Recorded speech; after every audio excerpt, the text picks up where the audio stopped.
Here the remnants of the meal of this plant can be seen.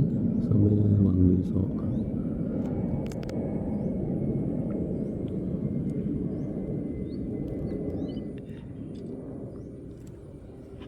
ಈಗ ಅದರದ್ದು ಇದೆಯಲ್ಲಿದೆ ತೋರಿಸು. ಆ ಹುಳ ತಿಂತಾ ಇರೋದು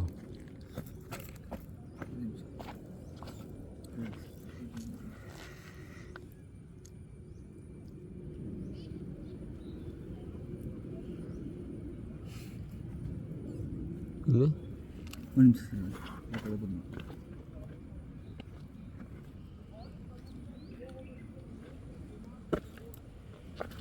ಮತ್ತೆ ನಾನು ಲೆಕ್ಚರ್ ಕೇಳ್ತೇನೆ. ತುಂಬ ಚೆನ್ನಾಗಿ ಬಂದಿದೆ ಮಾತ್ರ, ಎಷ್ಟು ಹೂವಾಗಿದೆ. ಬೆಳಿಗ್ಗೆ ಬರಬೇಕಾಗುತ್ತಿದೆ ಅರಳಿರೋದು ನೋಡೋಕ್ಕೆ.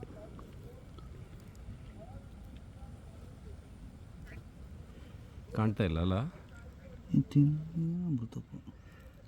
ಹೋಗಲಿ ಬಿಡು. ಸೊ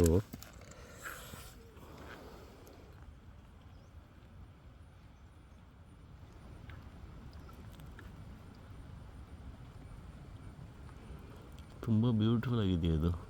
ಸಂತೋಷ ಆಯ್ತು ನೋಡಿ, ಎಷ್ಟು ಚೆನ್ನಾಗಿ ಅರೇಂಜ್ಮೆಂಟು, ನ್ಯಾಚುರಲ್ ಅರೇಂಜ್ಮೆಂಟು. ಹಾಂ ಇದನ್ನು ಡೀಟೇಲ್ಡಾಗಿ ನೋಡೋಕೆ 1 ಗಂಟೆ ಬೇಕಾಗುತ್ತೆ.